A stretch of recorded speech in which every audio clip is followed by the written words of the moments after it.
বাংলার চিরায়ত সাংস্কৃতিক ঐতিহ্য ধরে রাখতে জাহাঙ্গীরনগর বিশ্ববিদ্যালয়ের বাংলা বিভাগের আয়োজনে নবান্ন ও পিঠা উৎসব হয়েছে।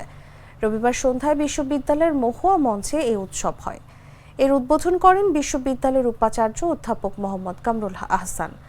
এর আগে বিকেল থেকেই বাংলা বিভাগের শিক্ষার্থীরা পিঠার স্টল নিয়ে বসেন। অনুষ্ঠানে অংশ নেওয়া অতিথি এবং দর্শকদের পরিবেশন করার হয় গ্রামীণ সংস্কৃতির পরিচিত খাবার মুড়ি, পিঠাপুলি, বাতাসা ইত্যাদি।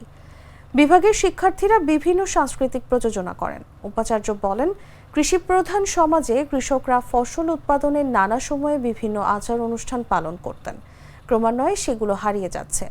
সাংস্কৃতিক রাজধানী খ্যাত জাহাঙ্গীরনগরে আমাদের মৌলিক সংস্কৃতি যারা সর্বাধিক মর্যাদা এবং গুরুত্ব সহকারে পালন করে তাদের মধ্যে বাংলা বিভাগ অন্যতম।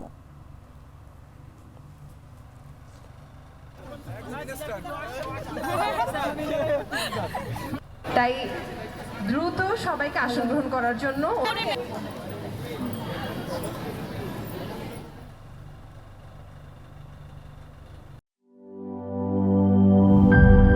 পুচকি পুচকি মশা কামড়ায় করবো আমার চারটি বারটি গোল।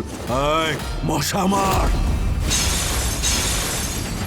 অক্টাগার্ড মশার কয়েল জম এর ডাবল অ্যাকশন ফর্মুলা 2 মিনিটে মশা দূর করে আপনাকে দেয় 12 ঘন্টার সুরক্ষা।